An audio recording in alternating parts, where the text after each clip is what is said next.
Understandably, I went by Lottie, and a few people knew my birth name, Alada Louise Davis. Mrs. Alada Cumming. I cringed at the thought. Though with David, it would be an accurate description of our relationship. Maybe it wouldn't be so bad if he took my last name instead. Mr. David Davis. That had a nice ring to it. He would never, though. He had that ego, after all.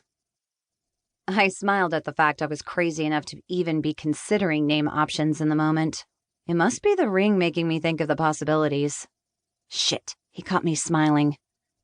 Now he was smiling even wider, incorrectly interpreting my smile.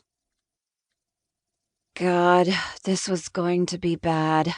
He was still smiling, and he was looking at me, waiting, quietly. Shit. When did he stop talking? I picked up my glass of Riesling, taking a sip of liquid courage to help wet my dry throat. Well, here goes nothing. Chapter 1. Lottie. The wheels touched down on the tarmac. The plane jerked and bounced as it made contact with the pavement, jolting me awake from my light slumber. I lifted my head, nudging Hannah, whose head rested on my shoulder. When we were given the all-clear by the flight crew, I powered on my phone. It dinged and vibrated with a slew of voicemails, texts, and email alerts, mostly work-related, a few from friends wishing me a happy birthday, and multiple missed calls and voicemails from a number I didn't recognize. I skimmed through and responded to the urgent ones as we waited for our luggage to appear on the conveyor belt at baggage claim. My thumb hovered over the recording of the unfamiliar number. The area code was definitely something I recognized. It was from my tiny hometown in Texas. There was only one person I still periodically spoke to from there. The number on my phone was not her number. Come to think of it, I hadn't heard from her at all. I would have expected to, particularly today, my birthday. It was one of the few occasions she'd actually call me. My mother and I hadn't been close since I was a small girl. The older I got, the farther we grew apart. As I aged, I became more aware of how much appearances were more important to her over the actual happiness of me or herself. An unsettling feeling tumbled and twisted in my stomach. Hannah returned to my side after finding and pulling her luggage from the masses. She glanced over at me, bumping her shoulder against mine. "You okay?" "Yeah," I nodded, deciding to hold off on listening to the voicemail. "I'm good." Looking up from my phone, I finally spotted my own designer suitcase. I pulled it off the moving belt, following Hannah out of SeaTac Airport to head home to my high-rise apartment in downtown Seattle. Sliding into the back seat of the cab, I settled in next to Hannah, my head falling back to rest on the seat. Even though our trip to Milan had taken it out of me, the escape from Seattle was just what I needed after the shitstorm that took place a few nights ago with David. I loved traveling.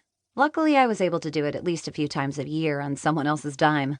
Benefits of the job I loved: a buyer for one of the largest high-end department stores in America. One minute, I could be sipping a glass of Riesling in Seattle, and the following evening a glass of Merlot in Italy. That's another thing I loved: wine. There were a lot of things I loved, just not David. And after the harsh words he spewed that night when I rejected his proposal, I was pretty sure he no longer loved me.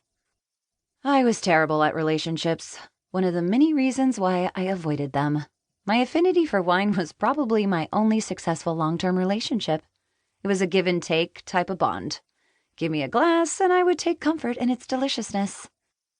Yes, wine was always there for me when I needed it. And tonight, when I was sitting in my apartment alone, I needed to help drown my sorrows from the end of my relationship with David. I know what you're thinking, but you're wrong.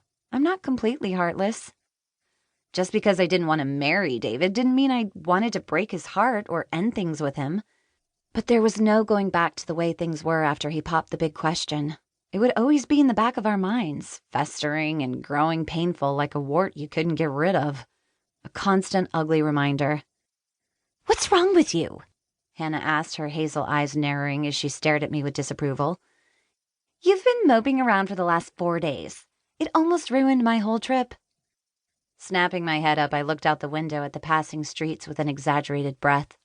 I thought about ignoring her. A part of me really wanted to ignore her.